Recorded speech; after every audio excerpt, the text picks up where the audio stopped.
All right, Texas Tech, BYU, back to the Big 12. Texas Tech, 4.5-point road favorites, 52 the total here in this one. Keep in mind, Texas Tech, Baron Morton, game time decision, it looks like, for Saturday against BYU. So this is already a team that's lost Tyler Shuck at quarterback for the season. Baron Morton's taken over, and now he is listed as a game time decision here for Texas Tech. He got himself injured against K-State last week, and obviously the offense suffered. They lost 38-21 against Kansas State.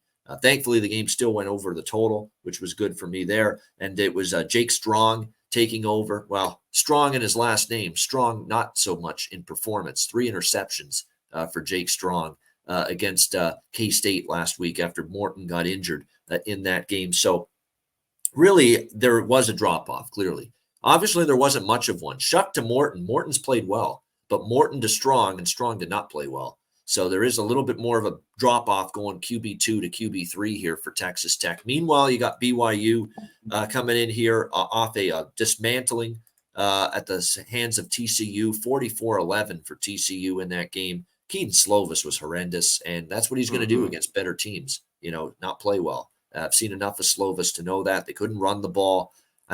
They are back home, and we have seen BYU play a little bit better in Provo, and I don't know if I want to lay points on the road with Tech if Morton's not going to play, but I don't think I have enough faith in BYU to take them either. If Morton suits up, maybe I get involved with Texas Tech. Maybe I get involved in the over too, because I'll tell you what, that BYU defense got absolutely gashed last week by Texas Christian, TCU. And Josh Hoover was the quarterback, not Chandler Morris, because he was injured. And Josh Hoover, 439 through the air against that BYU secondary. Horrible defense from BYU through the air. Lean Tech, lean over if Morton plays. I'll say that. What do you think here, Con? Yeah, if Morton, I like the over here, whoever's in.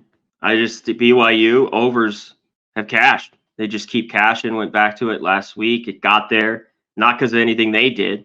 You mentioned Slovis was horrible, but they're back home.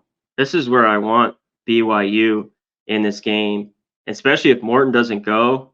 I think Strong will throw it around. The interceptions were bad. They were bad on third down. It was just ugly. I think they were like 4-14 or something like that. It just not very good. And K-State just kind of owns them. We talked about it last week, and it happened. But I like the points here. I don't know the over. I like BYU +5.